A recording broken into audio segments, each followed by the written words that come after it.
প্ৰমাণ কৰিলে মোদীজী তৃতীয়বাৰৰ কাৰণে ভাৰতৰ গোটেই জনগণে ভাৰতৰ খাতি খোৱা জনগণে এই কংগ্ৰেছৰ ৬৫ বছৰ দুৰ্নীতি ভ্ৰষ্টাচাৰ দেখিলে, পৰিয়ালবাদ দেখিলে। এতিয়া মোদীজীৰ ৯.৫ বছৰ শাসনকালৰ যি উন্নয়ন দেখিছে আৰু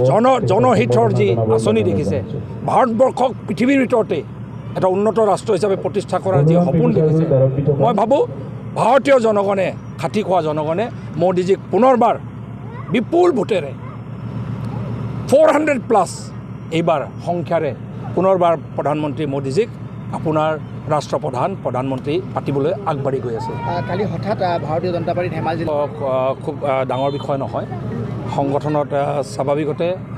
ৰদ বদল হৈ থাকে, অদল বদল হৈ থাকে আৰু জ্যেষ্ঠ এগৰাকী আমাৰ নেত্ৰী, ভাৰতীয় জনতা পাৰ্টীৰ নেত্ৰী, খুব ছিনিয়ৰ নেত্ৰী ৰূপা কামান বাইদেউক দায়িত্ব দিছে। মই ভাবোঁ হেমদত্তৰ দিনত,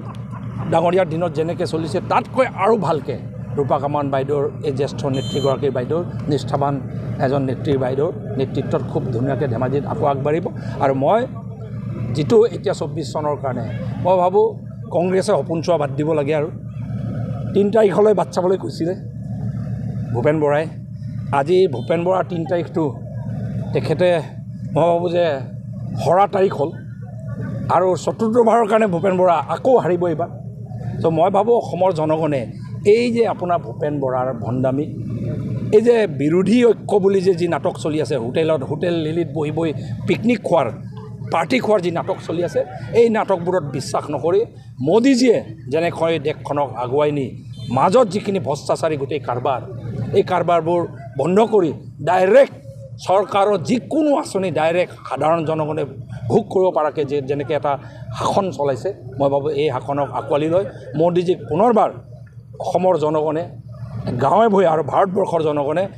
একদম টঙালি বান্ধি বিপুল ভোটত অসমৰ 14টাৰ ভিতৰত 12টা আসন পুনৰবাৰ মোদীজীক অৰ্পণ কৰি মোদীজীক পুনৰবাৰ প্ৰধানমন্ত্ৰী কৰাৰ বাটটোত আমি সকলোৱে একেবাৰে উৎফুল্লিত হৈ আগবাঢ়ি যাব লাগে। প্ৰমাণ কৰিলে মোদীজী তৃতীয়বাৰৰ কাৰণে ভাৰতৰ গোটেই জনগণে ভাৰতৰ খাতি খোৱা জনগণে এই কংগ্ৰেছৰ ৬৫ বছৰ দুৰ্নীতি ভ্ৰষ্টাচাৰ দেখিলে, পৰিয়ালবাদ দেখিলে।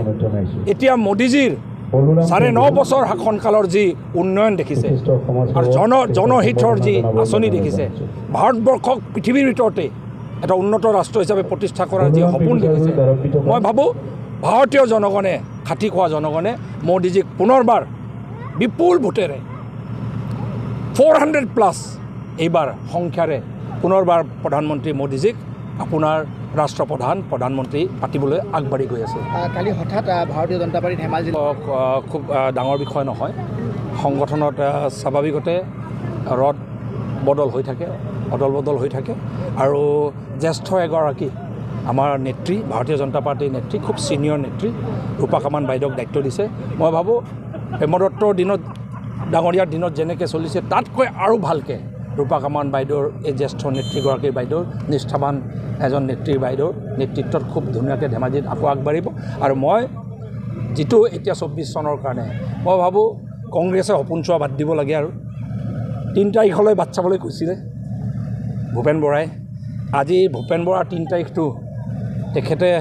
মই ভাবোঁ যে হৰা তাৰিখ হ'ল আৰু চতুৰ্থবাৰৰ কাৰণে ভূপেন বৰা আকৌ হাৰিব এইবাৰ। ত' মই ভাবোঁ অসমৰ জনগণে এই যে আপোনাৰ ভূপেন বৰাৰ ভণ্ডামি, এই যে বিৰোধী ঐক্য বুলি যে যি নাটক চলি আছে, হোটেল লিলিত বহি বহি পিকনিক খোৱাৰ, পাৰ্টি খোৱাৰ যি নাটক চলি আছে, এই নাটকবোৰত বিশ্বাস নকৰি মোদীজীয়ে যেনেকৈ দেশখনক আগুৱাই নি মাজত যিখিনি ভ্ৰষ্টাচাৰী গোটেই কাৰবাৰ, এই কাৰবাৰবোৰ বন্ধ কৰি ডাইৰেক্ট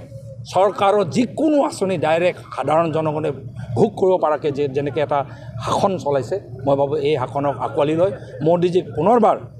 অসমৰ জনগণে, গাঁৱে ভূঞে আৰু ভাৰতবৰ্ষৰ জনগণে একদম টঙালি বান্ধি বিপুল ভোটত অসমৰ 14টাৰ ভিতৰত 12টা আসন পুনৰবাৰ মোদীজীক অৰ্পণ কৰি মোদীজীক পুনৰবাৰ প্ৰধানমন্ত্ৰী কৰাৰ বাটটোত আমি সকলোৱে একেবাৰে উৎফুল্লিত হৈ আগবাঢ়ি যাব লাগে।